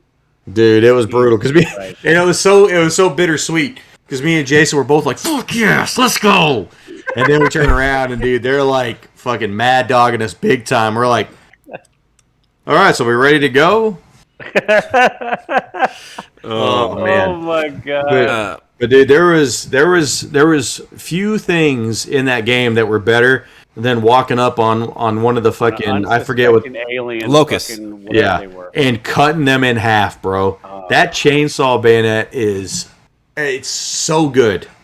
And it's so I don't know if it's original because I don't know of another game that brought it to this forefront. But the graphics were fantastic. Oh, the yeah. storyline was fantastic. The campaign was fantastic. And then they introduced this bizarre melee style weapon on your gun because that was one thing where you would run out of ammo. Yeah. Ammo was a thing that you had to, you had to manage that. Right. You had to manage just like it. mana. And when you were out, like it's time for fucking chainsaw time. But you leave yourself exposed, and it was just like you could just go to town, like on a room, if you got lucky, especially in co-op, if somebody was running interference, and the other guy would just kind of sneak around and just go. Oh man, dude! So I was It always had. I'm sorry, David. It always had a nice cut scene to go with it as well, where watch you just saw that thing in half and blood just pouring all over you. So I talked to Josh a little bit about this. I don't know if you were in the chat already, Jason, but I played a lot of Gears of War. I played the co-op multiplayer. But I also play, or not multiplayer, co-op multiplayer, and I also played a lot of the online multiplayer of Gears of War. PvP. Dude, I played a shit ton of that, and couldn't stand it. Dude, it was the most frustrating thing, but also the greatest. And one of the more frustrating things about the multiplayer was getting fucking chainsawed by some douchebag. Because in multiplayer, and you probably remember this from the co-op, but you could hold A and run. Like you run real low, and it runs real cinematic. Yeah. Like the camera's like right behind you, and it's all low. Dude, I used to just run at people who weren't paying attention. Just run, and as soon as I stopped running, I hold B, and they would just get fucking just annihilated.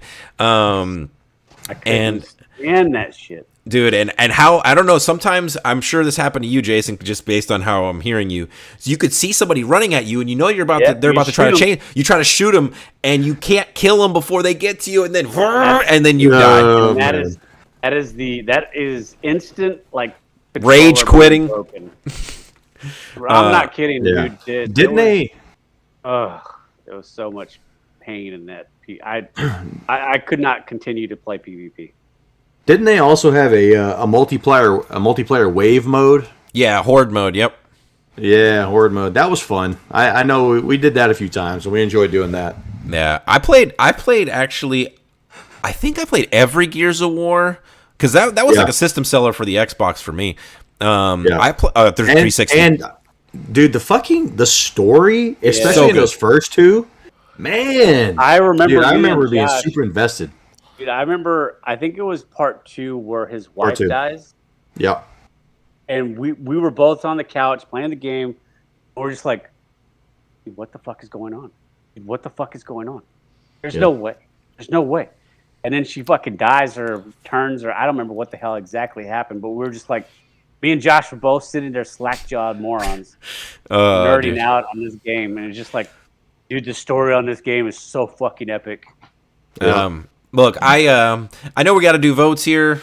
I know the golden gun is kind of big in my past, but I think I just put way more hours into and just way more experiences, both in a story single player sense and a multiplayer sense. I got to go Lancer here.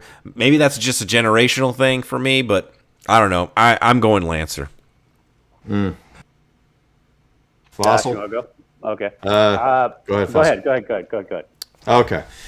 Look, dude, I probably put an equal amount of hours into these games. Like, man, we played the shit out of GoldenEye multiplayer back then.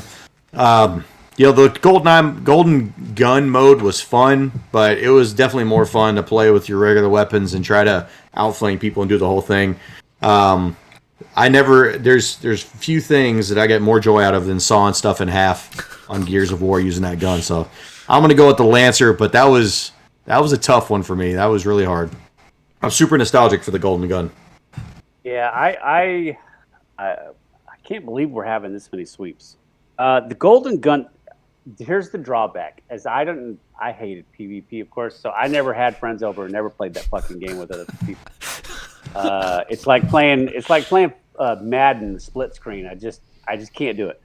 But once you got the golden gun, it was pretty much you'd already beaten the game, and so you could go do stuff, but there was only so much more you could do. Whereas the chainsaw gun was the basic common assault rifle that you got from the start. Yeah. And finding creative ways just to use it on anything was part of like the fun of the allure of it. Yeah. And if you ever dropped it to pick up another weapon, you were constantly like looking again to pick up another Lancer. Yes. Somewhere else, because you had to get it back. Correct. Because that was like the weapon of last resort if you ran out of ammo between one checkpoint and the next checkpoint trying to find ammo. Bro, I just remember I have so many memories of playing multiplayer where I'd be poked around a corner, like because you'd hug walls and corners in that game, and like I'd be looking for somebody, and then I would hear too late. I would hear, and I would try to jump out of the corner, but I would inevitably roll right into somebody who would just lance me, and I'd fucking rage out of there. Just whoop, I'm done. Oh, bye, man. Peace. Oh my god, just getting sawed in half. Look, I hate dying. I don't know I think we've said this a couple of hundred times. I hate dying. Yeah. I hate dying. Something like that, even worse. Because somebody there's some 9-year-old kid on the other side saying, "Fuck you, bitch." Yeah, kind of like that draw we did on the NCAA football. Oh, dude, forever one of the best plays. Quarterback sneak might have should have made this bracket as one of the best weapons of all time. That was a deadly weapon. Anyway, it's a sweep, huh? Yeah, that's a Lancer sweep over the golden gun. I wouldn't have thought that early on, man. But shit. Is this the last matchup of the first round? Yeah, this is the last matchup of the first round. Then we're gonna go quick. All right. This first weapon introduced in 2001. This is one of the starting weapons for the game. This weapon gained notoriety amongst critics and players for its unusually high power and accuracy. Manufactured by the United Nations Space Command. From Halo, the M6d Pistol. Controversially on this list. Yep. All right. This is going up against a weapon that was introduced in 1992. This is a harpoon-like weapon. It can be attached to a rope or a chain, or it can even be depicted as a sentient being. From Mortal Kombat, get over here, the Kunai, otherwise known as Scorpion Spear. Oof. Wow. What a matchup. This is tough, dude. Let's start with the pistol. Full disclosure. Go for it, John. Yeah. So we had 3 options to go with here from Halo, and originally we had landed on the battle rifle, the assault rifle. But there was some debate on whether or not that was truly the real iconic weapon from the game, and so we surveyed some different people. I put some stuff out there on Facebook. Look, is it the pistol, is it the rifle, or is it the energy sword? And we got a few votes for everything on there, but there was one resounding option that came through, and it was definitely the pistol.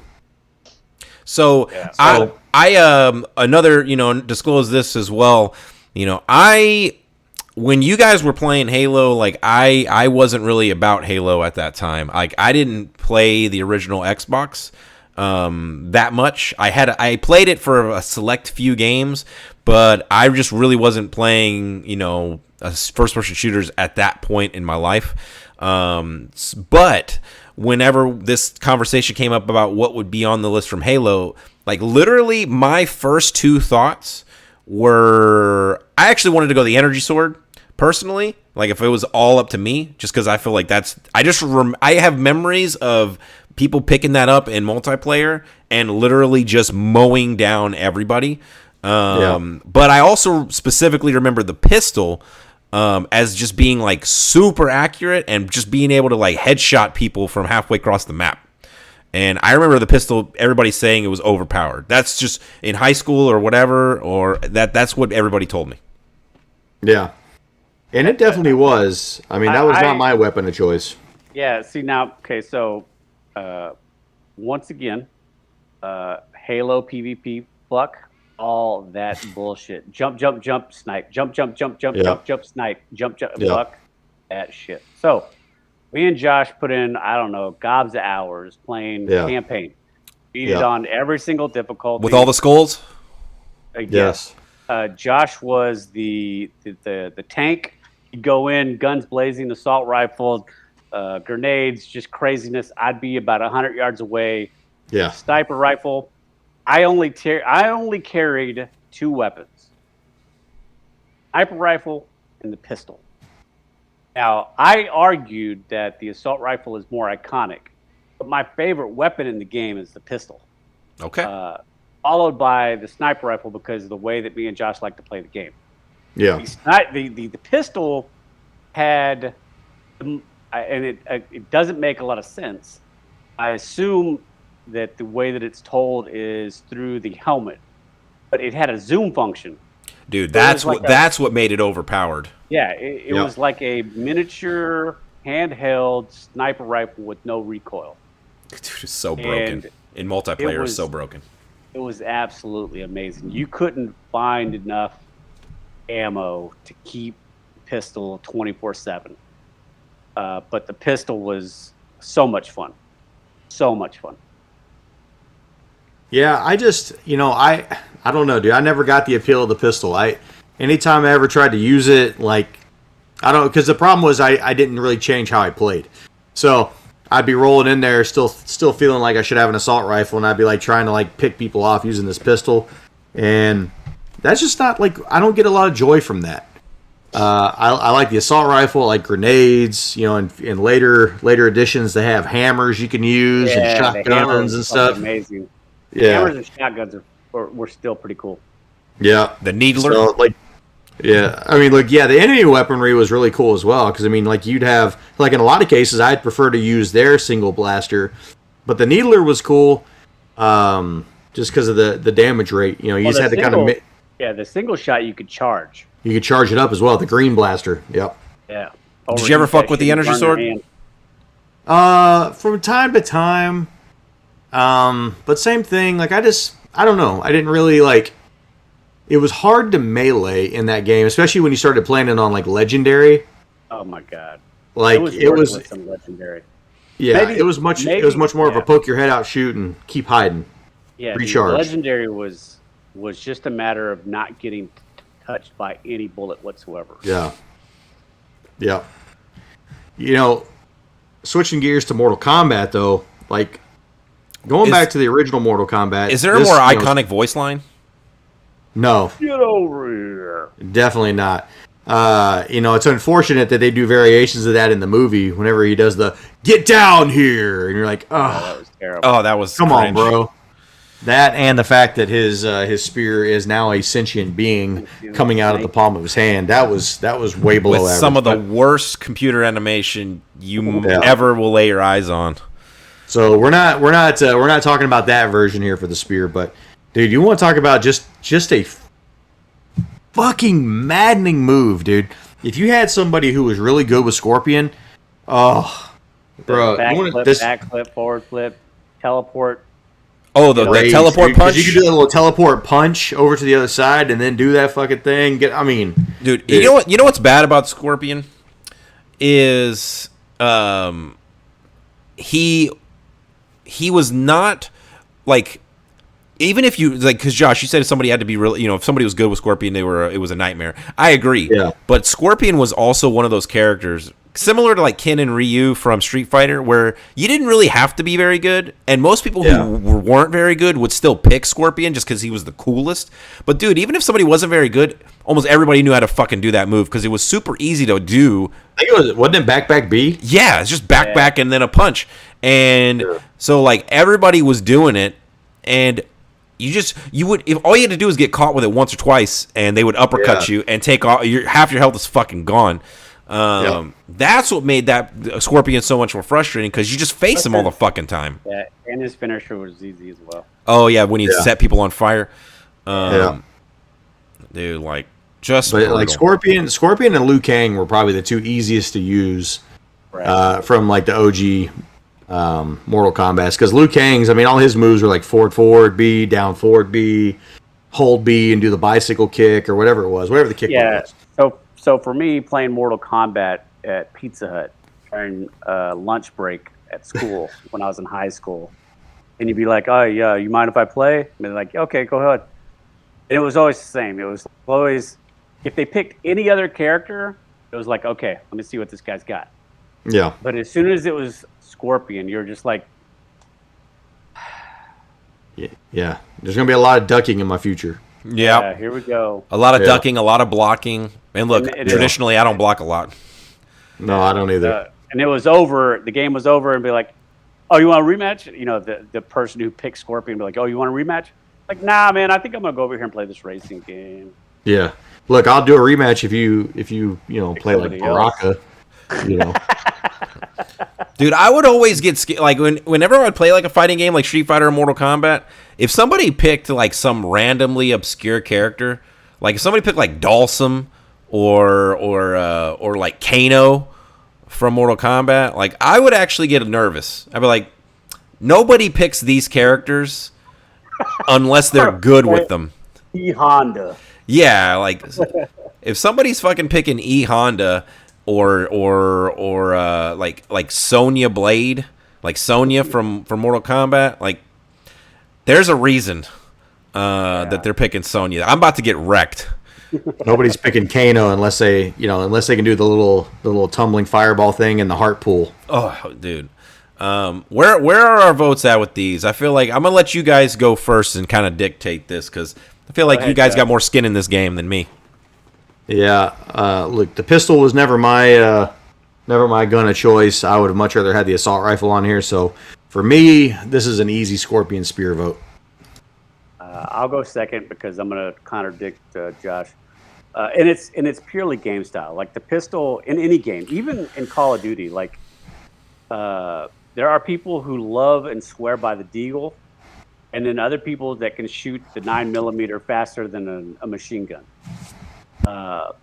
That was me with the pistol. Like with pistol in my hand, dude, if I could have just found more ammo for that, I probably would have never used another weapon because it's just so much fun to use because you can use it multiple ways. So it's a pistol for Halo for me. Yeah. I think this is just going to be kind of similar to you guys in some other previous rounds. I think this is just going to come down to my lack of experience with Halo, and I've just played a lot more Mortal Kombat growing up. And I'm just going to go Scorpion Spear here. I think it's just super frustrating, and I do think it's probably more iconic, like overall. Just like I said, that voice line, like "get over here," is. I mean, in the 16-bit era, I don't know of it's in the top 5 most iconic voice lines in the 16-bit era. So I'm going Scorpion Spear here, the Kunai. All right, so the Kunai moves on here, 2-1. All right, we've made it to the second round here. We're going to have to go a lot faster. All right, first matchup here, and look, these are all killers, bro. This is brutal. First matchup here, we had the Fire Flower versus the Master Sword. I'm going Master Sword. I'm just going to come out there and do it. It hurts, though. Fire Flower is really good. I'm going to go Fire Flower because fuck Master Sword. All right, Master Sword wins 2-1. All right, this is brutal right here, dude. I don't know. We got the red shell. We got the red shell versus the noob tube. Oof. They're both like anxiety weapons here, man. They're both almost the same because you don't actually have to be good with either of these to ruin someone's day. Yeah, getting hit with a noob tube. 1 kill away from like a kill streak. Oh, dude, that was devastating. But I mean, just being in first place and then seeing the finish line and getting hit with a red shell and watching your friend go by laughing his ass off. Oh, it might be worse. I'm a red shell vote. I'm gonna go noob tube. I'm gonna go red shell just because I just feel like it's slightly more anxiety driven. Yeah. All right. I don't disagree. Look, noob tube for me is a little bit different because I can't say that I've played Call of Duty more than I have Mario Kart, but they're both aggravating. Yeah. All right, this is interesting right here. You got the Hidden Blades versus the Buster Sword. I'm just going to come out with Buster Sword.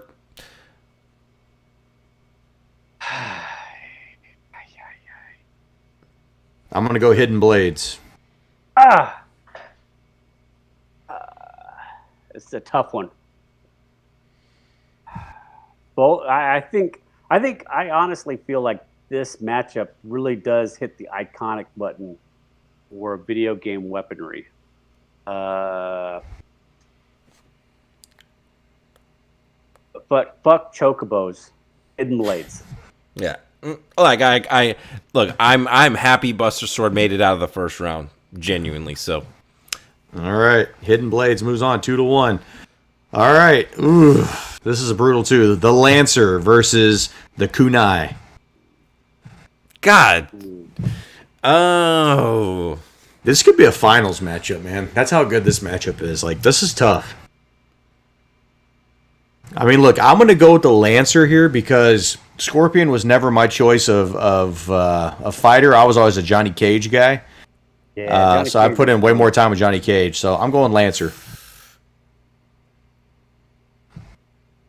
I'm gonna go Lancer. I'll make it easy for you, bro. It sucks. Okay. It hurts. But I'm gotta go Lancer here. Yeah, I think I'm gonna go Lancer. I do feel like that in the iconic department, there's some extra weight. I don't feel good about this pick at all. I already don't with the like catchphrase that goes with it, but I think the better weapon is the Lancer.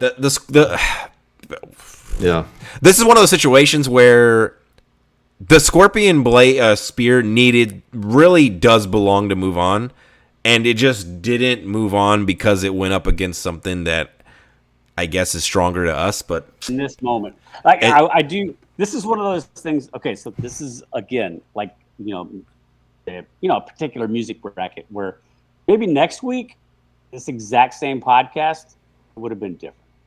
Yeah. Today, it's the Lancer. Hey, look, next week when we're voting Luke Skywalker out of the first round, bro, I can't wait for that. All right. On Titanic. Yeah. So here we go. We're up to the round of 4 here. This matchup is brutality. We got the Master Sword versus the Red Shell.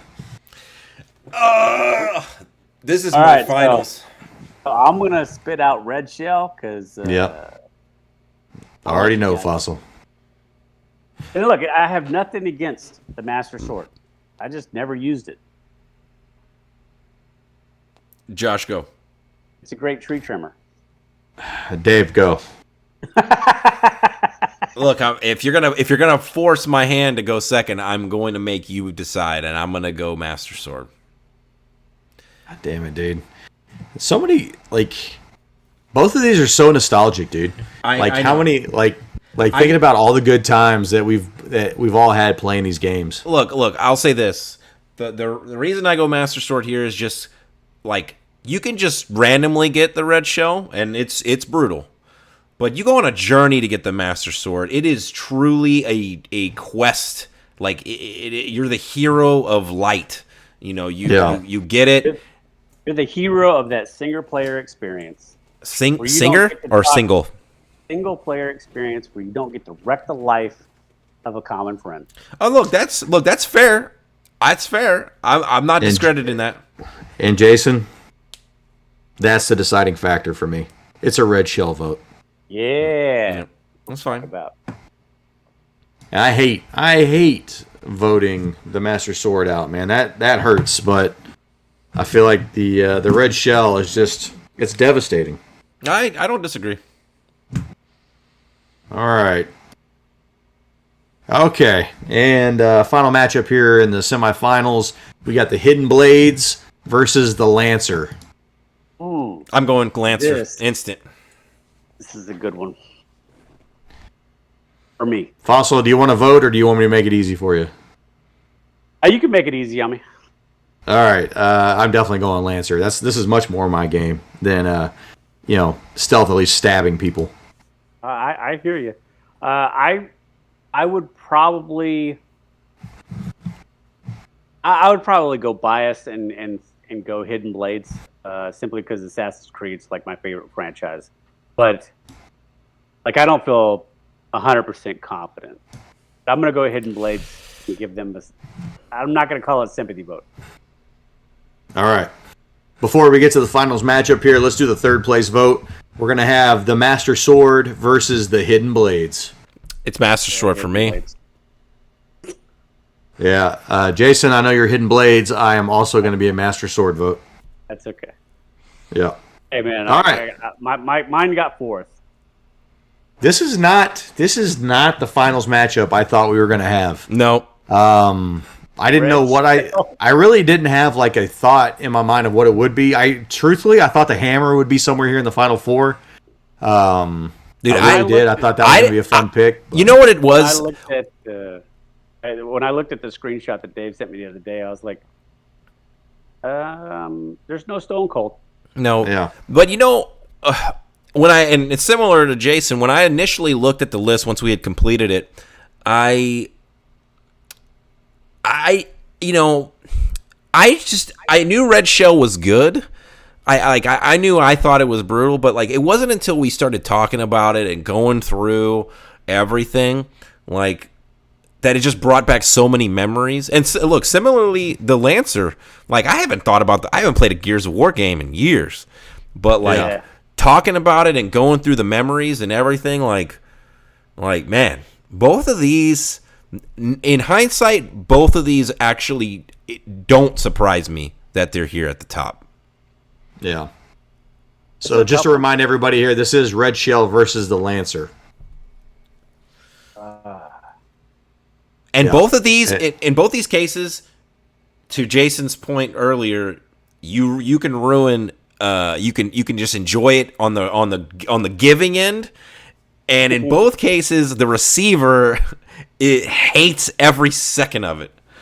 Yeah. Yeah. The cinematic for the Lancer is look. It's not 15 seconds long or anything ridiculous. It's just 2 or 3 seconds long, but it feels. It's brutal, dude. It feels like somebody's just ripping your testicles off. And if you're receiving that in multiplayer, like dude, it's rage inducing. Yeah. It's very demoralizing. Yeah. And I've been the recipient of the Red Shell at the finish line countless times. Where you're about to be first, and then you end up finishing third or fourth. The worst, I think the worst is even just in I would say like the campaign or the circuit mode, when you haven't been like dominating, you need to finish like fourth in order to get to the next round. And right as you're right there, you're in like second place, no problem. And you get hit with the Red Shell and you finish fifth, and you got to do the whole circuit again. Oh, dude!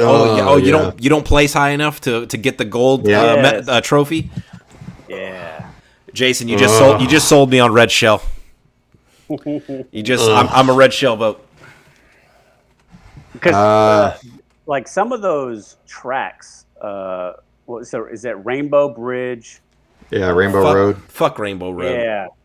And there's another one where, like, it's in lava. The fire one, Bowser's Castle. God, yeah, dude, you would just, I would hate those, and you'd be like, just cruise, especially on Rainbow. You'd just be so far out in first place. You're like, I could coast to the finish line. You get hit, and then you fall off the map. Fall off the side. Man, there's nothing worse, Dave. I'm with you. I'm with you on the Red Shell. I am also going to be a Red Shell vote here. Yeah, I want to say that maybe personally, like there's more rage in Gears. There's the disappointment, the level of disappointment by getting hit by the Red Shell, because it's not a 100% shot that you're going to get hit every time, especially if you're carrying something. but it never leaves your mind. No. Yeah. You're constantly worried about You it. can play Gears of War and be like, I'm gonna fucking turn this goddamn game off if I get chainsawed in half one time. But in Mario Kart, like you're racing and you're just like, somebody's got one. Somebody's got one. Somebody's got one. I'm getting close to the finish line. It's the last lap. Dude, Constant. it's fucking and that Red Shell sweet. and just that fear alone has to make it the greatest video game weapon of all time. Of all time. Bro, let me recap the road the Red Shell took to get here. It beat the BFG 9000. Okay. It beat the Noob Tube. You know, the thing is, I now that we've gotten through this, like thinking back, like I really feel like the Noob Tube should have been in at least the Final Four. Yeah, look, if it didn't go against the Red Shell, like if it went up against the Buster Sword or the Hidden Blades, it might have been, or even Scorpion Spear, it might have had a chance. I agree. So after the Noob Tube, what did it beat? It beat the Noob Tube, then it beat the Master Sword, and then it beat the Lancer. I mean, it literally beat the hardest, in my opinion, the hardest matchups on this Every list. round. Yeah. And I would have not have thought that looking at it because the Red Shell never even crossed my mind as like a contender. being able to- I thought it's going to get a victory. It's crazy. Dude, it's such a good weapon. So It good. is. Not only is it such a good weapon, it's the greatest weapon in video game history. You heard it here. 3 guys in the mic, certified. Yep. The Mario Kart Red Shell, the greatest video game weapon of all time. This is one of the few times I'm actually happy, satisfied at the end of one of these. Most of the time, I am super upset. But I can't go to sleep. This was a fun one. yeah, this was fun. This was a real fun one. Yeah, All right, well, hey, like we said at the beginning here, stick around with us here in May. We got Star Wars month coming up. We're going to have a couple more brackets coming up. Best good guy from Star Wars, best bad guy. That's what we're doing the next 2 weeks. Or you could say best good or bad person, however you want to do that. And then we're going to do a review of the first of the prequels for Star Wars, episodes 1, 2, and 3, all leading up to our Obi-Wan review of the new miniseries starting on Disney Plus later in May. So I hope, look, if you guys are listening to us, you're probably Star Wars fans, so this should be good content for you. If you're not, hey, man, check it out anyway. I got the wife into Star Wars. I made her watch all 9 episodes, and she's actually enjoyed them. So, look, if you're not a Star Wars fan, maybe this will get you there. So. Yeah. In the meantime, we'll see you next week for that one. Until then, live long and prosper. Take it easy, everybody. later. See you.